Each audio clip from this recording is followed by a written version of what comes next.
ni dating Pangulong Rodrigo Duterte si Pangulong Bongbong Marcos laban sa tirada ng kanyang anak na si VP Sara. Naku, basag ka na naman, Sara, dito. Bakit ba ganito? Parang pati tatay mo ayaw na sa'yo. Kayo na lang ang magkamuka, nag-aaway pa kayo. Hindi ba dapat kampi-kampi kayo? O tila ba nakikita nyo na lahat kayo sama-sama sa lambat ni Pangulo? Kaya bawat isa sa inyo nagtatalunan na. Makaligtas lang sa demanda. Ano yan, Sara? Maging si Robin at si Willie. Di ba mahal ka? Eh bakit pumupunta kay Nanay Lenny? Di ba galit na galit ka sa kanya? Na minsan nang inayu mo, pero binasted ka. Ano tawag natin dun, mga kababayan? Mga linta! Oo, mga linta sila. Ipinagtanggol ni dating Pangulong Rodrigo Duterte si Pangulong Bongbong Marcos laban sa tirada ng kanyang anak na si VP Sara. At kasunod ng mga tirada ni Digong noon kay BBM, sinabi niya ngayong wala na pala ito o wala ito sa narco list. Nasa frontline ng balitang yan, si Mayan Los Baños. Ayan na, mga kababayan, yung Digong, sabi wala daw sa narco list si Pangulo. Kaya yung mga DDS, halina kayo. Halina kayo, sumama na kayo sa pagbabago. Hindi lang pagbabago, kundi totoong pagbabago. Kasi si Pangulo, nako, marami ng binago. Kulang na lang mga itsura nyo. Bakit? Kasi napansin ko lang naman, lahat ng mga DDS, sing pangit ni Digunyo. Kalma.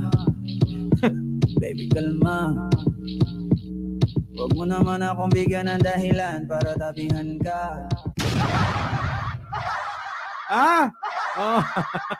Eto na, pasok.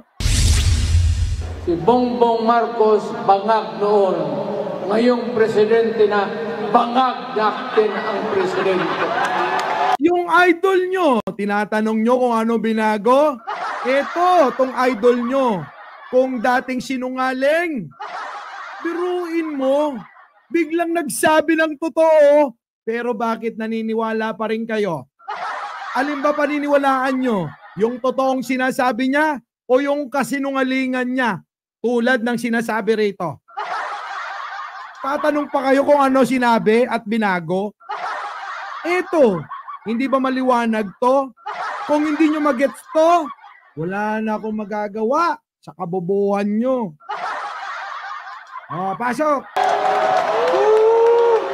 Hindi na bago kay dating Pangulong Rodrigo Duterte kapag binabanatan at tinatawag na adik si Pangulong Bongbong Marcos. Di ba? Yan din yung ginaya nyo. Lahat ng sinabi ng idol nyong ito, ginaya nyo. Ngayon, nalito ba kayo? O litong-lito na kayo? Alin sa dalawa? Nalito o litong-lito na kayo? Kasi sa lahat ng sinabi ng idol nyo, ang hirap na kung ano paniniwalaan nyo. Kaya yung ibang vlogger nyo, sumama na rito. Kasi namulat na sila na sila'y pinaglolo ko.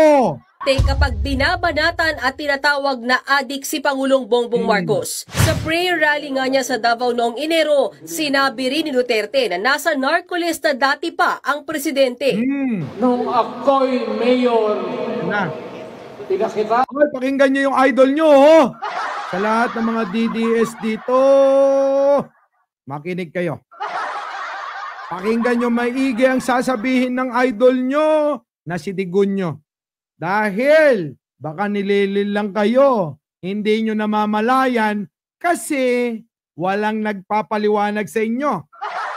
Lagi nyong pinapanood si Banat Bay na kalbo. Isama nyo pa si Maharlika na pinatay yung asawang negro. Digunyo. Saan ako ng evidence ng PDEA. Doon sa listahan nandoon yung pangalan mo. Oy! Alam nyo, maraming nauto dito. Kaya yung mga banat ng mga loko-loko, drug test ka muna. Bakit pinagbibintangan yung adik? Tapos gusto nyo siya magbigay ng ebidensya sa pinaparatang nyo? Ay nako, mga loko-loko talaga kayo. Tignan nyo yung idol ninyo. Sino? Ito, si Digunyo. Tignan nyo, bari-barimbot na. Lahat ng sinasabi niya, nako, iba-iba. Sige, Digong, bulahin mo pa. Makita mo, sumisigaw yung mga tanga. Woo! Woo! Woo! Humahaba pa yung nguso nila. Kakasigaw at kakapuri sa idol nila. Grabe, di ba? Biruin mo, pinapalakpakan ka.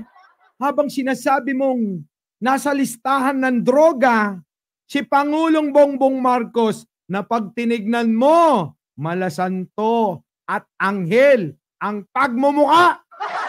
Pero sa press con kahapon matapos sumarap sa pagdinig ng Senado sa war on drugs, natanong ulit ang dating Pangulo tungkol dito. Oy, naku, yung katabi mo. Oo, minsan nang na-issue.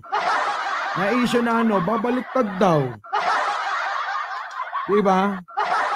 Pero kaibigan ko yan. Attorney Trixie, mahal ko yan. Kaya lang nagkaiba kami ng pananaw. Kaya respetuhan na lang. Diba, The Warrior? Dodi Paking, Analisa Escoto, Susano Bisaya, Ruela Almoguera, Kira Edralin, diba? Kaibigan ko yan, kaya respetuhan na lang. Doon na lang kami. Saan? The Warrior, saan? Siyempre, sa issue. Hindi na sa personal. Pag personal na magkakasama kami, wag na natin pag-usapan ng politika. Kasi hindi tayo magkakasundo-sundo dyan. Maliban na lang kung kayo magbalik loob at yakapin ang Pangulo na siyang totoong nagmamahal sa mga Pilipino. Di ba? Wala bang nambas sa'yo, boss? Wala nga eh. Oo, wala. Antonio Marcos, wala. Patricio Tebicio, wala. Lili Baudo, wala. Kaya tuloy. Ano daw ang sabi? Ano sabi? Pasok. Binuweltahan na siya dati ni Marcos at sinabing epekto lang ng fentanyl ang mga sinasabi ni Duterte. Pero sa press con kahapon matapos sumarap sa pagdinig ng Senado sa war on drugs, natanong ulit ang dating Pangulo tungkol dito. Ayon kay Digong, wala naman daw talaga sa narcolist si PBBM. Naku, yan na nga ba sinasabi ko? Naku. Ginawa na naman kayong siraulo. Nasaan na ba mga DDS dito? Bakit di kayo maglitawan nang malaman nyo kung gaano kayo katanga at kabobo? Kasi yung idol nyo nagsalita na biglang bago na naman yung sinasabi Paano yan? Mahirap na bang ipagtanggol ang isang ulyanin na matanda na gusto nyo pang bumalik para mamuno sa inyo? Nako, teka muna. Malaking problema yan. Dahil nga, di ba, lahat ng pinangako niya, joke lang. Di ba, Bisoriano? Oo. Wala! Jerry Velasco. Ikulong or bitayin para... Grabe naman kayo. Relax lang, easy lang. Mang-asar muna tayo. Sabi nga nila patayin ng dahan-dahan. Pwede naman, dahan-dahan. Tapos, biglain na lang, bandang dulo. Ito na. Asok. Kung nandyan yung pangalan niya, I would not voice a lie in public. Ano? At saka kung nandoon yung pangalan niya, hindi daw magsisinungaling sa publiko. Pero, ano yung tawag mo, Digunyo? Sa nagsalita ka sa Davao, maraming tao. Ano sabi mo? Ang sabi mo, may adik tayong Pangulo. At isa pa, sabi mo, nasa listahan ng PDEA yung pangalan ni Pangulo. Eh bakit ngayon iba na yung sinasabi mo? Ano ba ito? Ito ba yung totoong kain tae? Sorry naman sa naghahaponan ha. Sabi nga ni Lily Baudo, killing me softly. Ganon talaga. Diba Eds Jr.? Renea Rodolfo, oo. Marites Amonte. Eto na, tuloy na natin yung kasinungalingan nito. Kasi mga kababayan, suyang-suya na ako. Pati yung mga kakampi nito na nagbaligtaran, nasuya rin ng gusto. Bakit kaya? Kasi nga, ginagawa silang tarantado. Hindi ba tarantado yung naniniwala ka sa paiba-iba ang sinasabi, bukas eto pula, tapos sa isang araw, berde na. Baka sa susunod, pink na yan. O baka sa susunod, o sa makalawa, kulay dilaw na yan. Di taing-tae na talaga. Sa bagay, hindi na kilala ang dilawan. Bakit? Nagpalit na nga sila ng kulay. Di ba?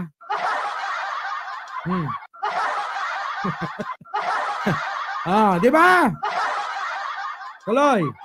Isasabi ko talaga, wala.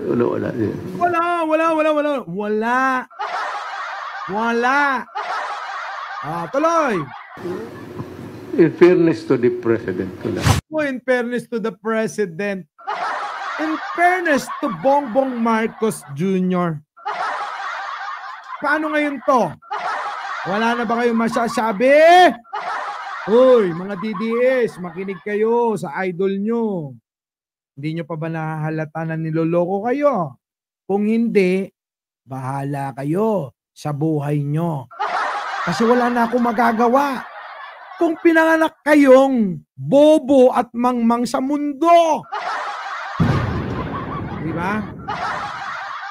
Kasi, kung may laman niyang utak nyo, gets na ninyo kung ano ang gustong gawin sa inyo ng idol nyo. Eh kaso nga, mahihina ulo nyo. So ano magagawa namin? Kahit anong paliwanag namin, di nyo magigets to. Bakit? Bobo nga kayo. Ano magagawa ko? Kahit anong paliwanag ko, inuulit-ulit ko na nga to. Kung nandyan yung pangalan niya, I would not voice a lie in public. At saka kung nandoon yung pangalan niya, isasabi ko talaga, wala.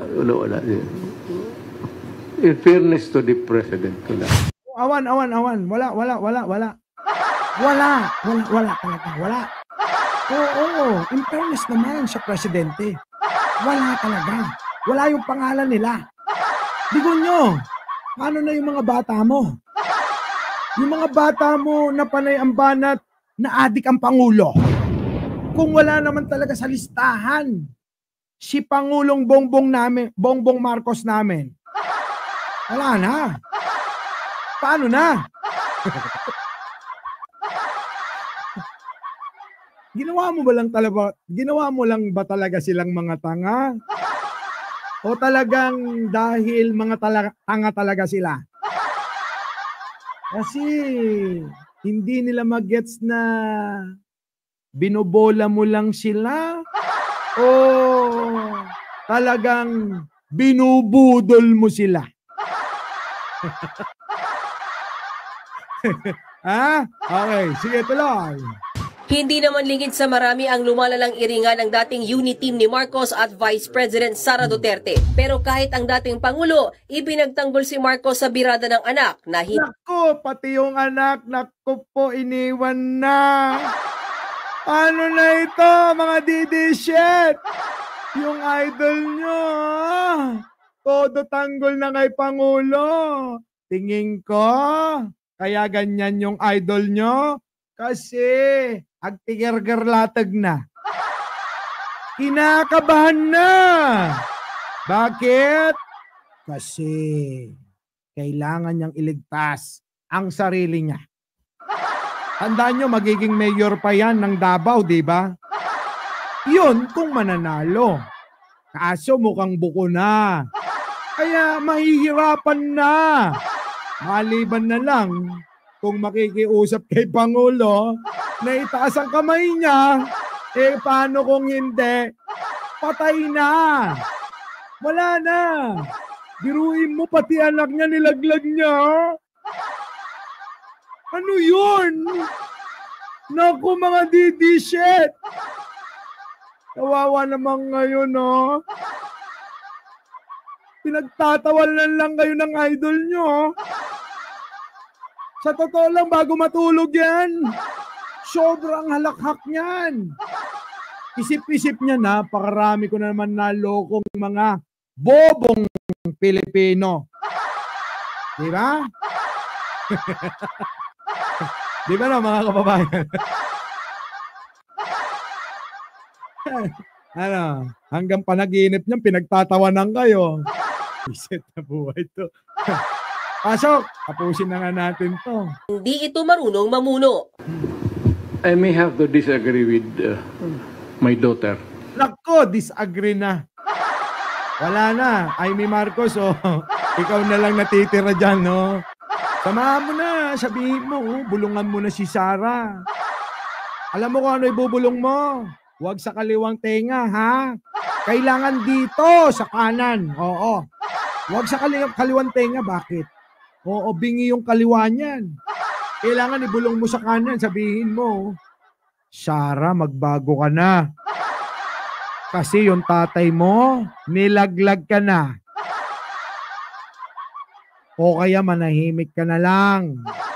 Kasi maraming tao, basher mo na. Kakatanggol ko sa'yo, ayan tuloy. Ulelat ako sa pagkasenadora. Unity ni Marcos at Vice President Sara Duterte. Pero kahit ang dating Pangulo, ibinagtanggol si Marcos sa birada ng anak na hindi ito marunong mamuno. Ako, kita mo, Sara, mali ka talaga. Kaya ngayon, alam na namin na talagang nababaliw ka. Kaya tama yung mga kongresista sa sinabi nila. Ano yung sabi nila? Magpa-check up ka. Ganon din naman ang sinabi ni Sandro. Ano sabi ni Sandro? Diba? Yan yung gamot mo sa pagtatantrums mo. President Sara Duterte. Pero kahit ang dating Pangulo, ibinagtanggol si Marcos sa birada ng anak na hindi ito marunong mamuno. Oo. Ulitin natin. Para maintindihan na itong si Fiona. Fiona, nakikinig ka ba? Sana naman, ha? Alam ko naman na minsan dumaan na ako sa iyong mga mata. Di ko lang alam kung nagwapuhan ka. Kasi yung mga ganyang itsura, sorry ha, hindi ko talaga type yung mga ganyan ha. Pero kahit ang dating Pangulo, ibinagtanggol si Marcos sa birada ng anak na hindi... Ulitin natin yan. Ulitin natin. Pero kahit ang dating Pangulo, ibinagtanggol si Marcos sa birada ng anak na hindi... Ulitin na uli natin. Minda Lopez, opo. Gigi, Inawood, Eds Jr., opo. Shoutout sa inyo. Ranchilin, oo. Ulitin natin. Hindi ito marunong mamuno. Ano sabi? Ulit. Dating unity team ni Marcos at Vice President Sara Duterte. Pero kahit ang dating Pangulo, ibinagtanggol si Marcos sa birada ng anak na hindi... Duterte naman eh. Ray Kulimay, kumplitohin mo na. Sabi mo, pinagtatanggol ko rin si Pangulong Bongbong Marcos sa mga tagasunod kong mga tanga na ako'y nagtataka. Sa tagal ng panahong ginagawa ko silang mga mangmang, hanggang ngayon, bobo pa rin sila. Ganun dapat, Digong. Sabi mo, Digong, yung anak ko talaga, hindi yan marunong mamuno. Kasi hindi alam kung ano sinasabi niya. Kaya nga yan, nagulat ako. Biglang tumakbong vice presidente mo. Ganun dapat. Di ba, Digong? Sige na, mag-sorry ka na. Oo, maglumuhod ka na. Habang maaga pa. Kasi, pag hindi mo pa ginawa, baka mamaya, magalit pa sila. At pag nagalit sila, alam mo na, bigla na lang may dadampot sa'yo. Dadaling ka sa malayong malayo. Malungkot doon kasi hindi pwede magsama ng assistant mo. Pero kung nanaisin mo, idamay mo na si Bongo. Damay mo na rin si Bato para hindi ka mabitin ng kakwentuhan. Pagkwentuhan nyo, pag nandoon na kayo, yung mga kalokohan nyo. Diba? Eto na. I may have to disagree with my daughter. Oh. Not totally. Baka kulang sa expectations niya.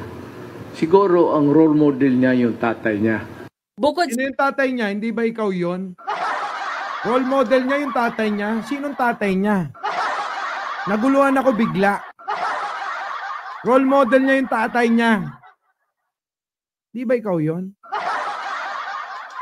Hindi ba dapat sabihin mo, baka yung role model niya, ako.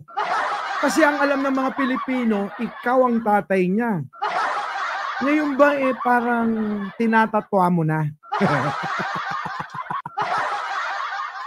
Putik na buhay ito mga kababayan. Tinatatwa ba? Ano, tinakwil? Ano, mukhang totoo yung sinasabi natin na ano, Boss Mike? Sabi sa kwento, sa bulong-bulungan ng mga grupo, si Sara daw sinugod dito. Tapos, tinutukan. Oo, ng baril sa ulo. Sabi yun sa kwento.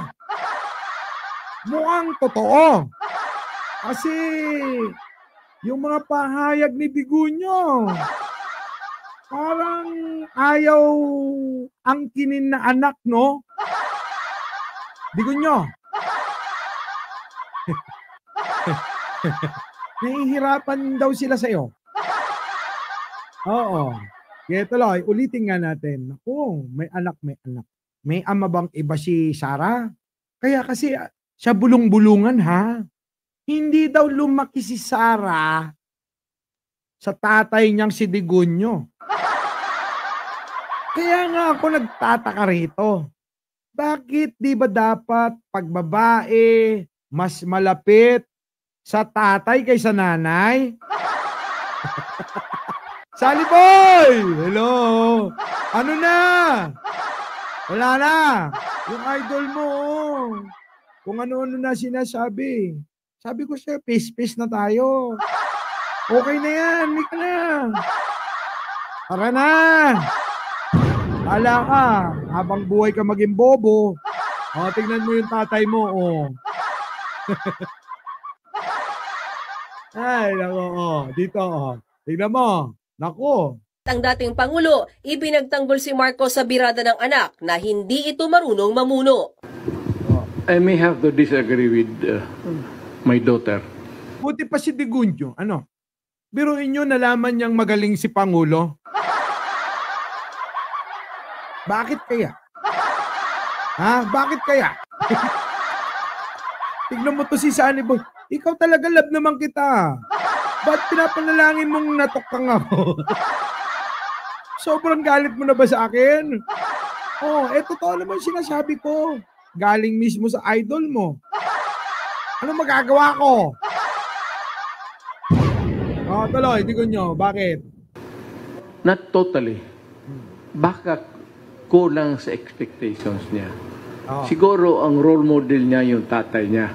Sinagot din ni Duterte sa press con ang magiging plano niya kung makabalik ulit bilang alkalde sa Davao City. Nako po, ayan na. Nagpapasiklab, kunyari siya. Kunyari, mabait siya. Para lang sa ganon. Oy, Digong. Ano ba talaga? Gusto mong suportahan ka, no? Yung totoo. Peace and order pa rin daw ang priority niya. Uubusin daw niya ulit ang mga nagpapakalat ng droga sa lungsod. Ako, Digong, sama mo na si Baste. Diba, no? Digong, sasama mo ba si Baste? Si Baste kasi eh. Diba? Si Baste, nahulihan yung mga tauhan niya mismo doon sa munisipyo. Tapos may nabalitaan sila, Naku, meron daw nahuling mga pusher sa Malacanang. Pambira yung pala dun sa labas. Malapit lang. In-exaggerated na naman nila. Na ang nahuli daw sa Malacanang. Yung pala mga kababayan. Doon sa labas, kapitbahay lang. Diba? Pero yung nahuli sa Davao, sa munisipyo talaga. Ang dami. Positibo sila. Diba? Makaganti lang talaga, no? Yung pala sa gedli-gedli lang na Malacanang, no? Ayun, payana na naman sila. Kita nyo naman ang mga DDS. Tandaan nyo, makatira lang. Kahit fake news, babanat yan. Ha? Either you swim or you run. I do not give a Get out of Davao or you die.